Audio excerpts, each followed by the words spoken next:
Assalamualaikum warahmatullahi wabarakatuh. Sahabatku, keluarga besar Sobat Ngarit Nusantara, mudah-mudahan sehat selalu, diberikan panjang umur, sehat, dan waras semua tentunya ya. Saya kembali ingin menanggapi kegaduhan apa yang disampaikan Mas Imaduddin, keluarga besar Sobat Ngarit. Saya sebenarnya ada juga yang menegur Pak Mariono, sudahlah Pak Mariono, fokus saja tausiah, ngapain ngurus Sobat Ngarit Nusantara. Begini, pertama tugas saya memang penyuluh, memberikan pencerahan kepada semuanya, baik di dunia nyata maupun media sosial. Yang kedua, saya ini insya Allah sudah tergabung dengan Sobat Ngarit Nusantara. Itu pun kalau dianggap setidak-tidaknya pernah beli kaos 18 biji untuk keluarga. Yang kedua juga saya di Kota Batam masuk pembina Sobat Ngarit, ketuanya Mas Roso. Saya kan kebetulan tinggal di Kota Batam, penduduk terbesarnya satu Jawa, yang kedua Sumatera Barat, yang ketiga Sumatera Utara, baru Bugis. Melayu itu terbesar kelima. Jadi wong Jowo dengan Sumatera Barat di Kota Batam ini sangat berdekatan karena jumlahnya hampir sama. Itu kadang-kadang wong Jowo isin gitu, terus terang, dengan kericuhan sesama kita sing podo Jowo nih, seolah-olah kita ini nggak bisa menyelesaikan konflik. Mari kita berpikir jernih. Apa sih salahnya Mas Imaduddin? Ya salahnya apa? Dia ini kan hanya minta klarifikasi. Kenapa di unfollow? Atau bahasa lainnya kenapa dikeluarkan? Dia merasa tidak ada salah apapun. Apalagi pernah menyumbang. Walaupun klarifikasi dari petinggi Sobat Ngarit Nusantara karena unsur ketidaksengajaan, itu saja yang dijelaskan. Jangan mempersoalkan sumbangannya, karena Mas Imaduddin kan tak mempersoalkan sumbangan.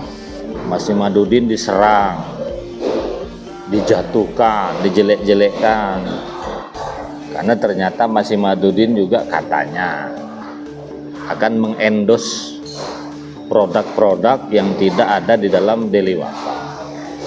Menurut saya tidak mungkin lah Mas Tomli sebodoh itu. Mas Tomli ini kan orang pinter, orang cerdas. Kalau tidak cerdas tak mungkin pula jadi sultan. Kata Mas Tomli, jangan hujat siapapun. Iya. Terus kenapa kita kok menghujat? Mas Tomli aja tidak pernah melarang siapapun yang menjual produknya di luar Daily Wafa. Saya kan dulu pernah sampaikan, yang tidak boleh itu menjual produk Sobat Ngarit dalam bentuk apapun tanpa persetujuan Mas Yun. Kata Mas Yun, yang punya mereknya, yang punya hak patennya, itu tidak boleh, bahkan dosa. Mohon maaf ya pada kawan-kawan, karena banyak juga di bawah ini yang menjual produk Sobat Ngarit sebelum persetujuan Mas Yun, karena itu brand beliau.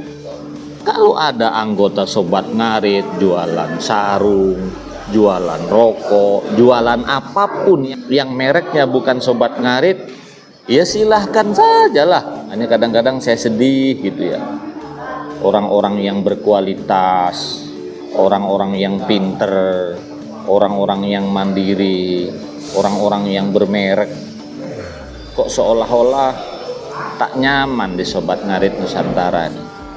Ayolah kita kawan-kawan, jangan biasakan menyalahkan orang. Malu kita, apalagi Podon Jowo nih. Ya, Mas Yun kan sudah nunjuk Mas Roni, Mas Semar sebagai ketua Sobat Ngarit. Kita terima apapun keputusan Mas Yun, tinggal Mas Roni sekarang, Mas Semar, buatlah Sobat Ngarit di modern. Buat ADRT-nya, badan hukumnya bagaimana. Ketika sudah ada, sebarkan se-Indonesia. Nah, berikutnya penunjukan pengurus, mau pusat, mau provinsi, mau kabupaten, mau kota, berdasarkan aturan itu. Kalau sekarang ini kan belum ada, jadi terserah Mas Yun. Live beberapa waktu yang lalu ya, beli Liong dari Bali, dia akan segera memasukkan Sobat Ngarit ke Badan Hukum Kemenkumham. Kalau suatu saat Mas Yun nerima, saya berikan ya. Ya nggak masalah, paling tidak itu sebagai pemicu nek ciri wong Jawa pecut, agar pengurus Sobat Ngarit Nusantara segera bergerak. Ada juga yang bertanya kan, saya lihat, apa sih pentingnya kok buru-burunya Sobat Ngarit Nusantara ini dibuat organisasi? Kita bukan buru-buru, katanya Sobat Ngarit Nusantara ini kan sejak 2002 kan. Sekarang kan 2025, ya bukan buru-buru lah, wong sudah 3 tahun lebih. Itu satu. Yang kedua, apa urgensinya? Urgensinya agar sesama Sobat Ngarit tidak saling salahkan, karena bekerja berdasarkan aturan dari pusat sampai ke bawah. Kalau Sobat Ngarit masih seperti ini, tidak ada badan hukum, tidak ada yang namanya organisasi yang jelas sampai ke bawah, hanya sekedar ontran-ontran saja, Sobat Ngarit ini hanya diejek-ejek orang aja, hanya sekedar wadah marketing saja katanya. Karena di bawah juga bertanya, apa sih manfaat Sobat Ngarit kepada kami?